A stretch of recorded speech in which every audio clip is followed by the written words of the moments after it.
બનાસકાંઠાના લાખણીના જસરા ગામે વૃદ્ધ દંપતીની હત્યા કરનારા 4 આરોપીઓની અટકાયત કર્યા બાદ આજે પોલીસે આરોપીઓને લાખણી કોર્ટમાં રજૂ કરીને આરોપીઓના 7 દિવસના રિમાન્ડ માંગતા કોર્ટે આરોપીઓના 5 દિવસના રિમાન્ડ મંજૂર કરતા પોલીસે આરોપીઓની વધુ પૂછપરછ હાથ ધરી છે। બનાસકાંઠાના લાખણીના જસરા ગામે 3 દિવસ પહેલા એસએમસીના પીઆઈના માતા પિતાની ઘાતકી હત્યા કરી લૂંટ કરાઈ હતી, જેને લઈને હડકંપ મચી ગયો હતો।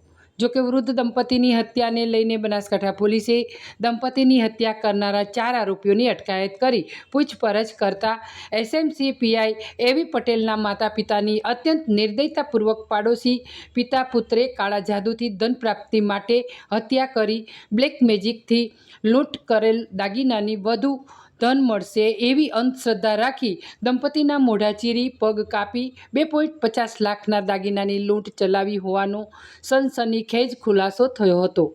પોલીસે આ ગુનામાં પિતા પુત્ર ઉપરાંત અન્ય 2 મળી 4 આરોપીઓની અટકાયત કરી આજે લાખણીની કોર્ટમાં રજૂ કરી 7 દિવસના રિમાન્ડની માંગણી કરી હતી।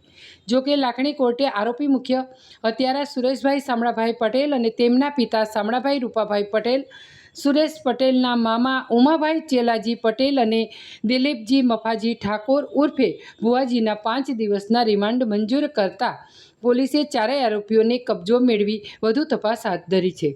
આરોપીઓના 5 દિવસના રિમાન્ડ દરમિયાન પોલીસ સમક્ષ અનેક ખુલાસા થવાની શક્યતાઓ છે।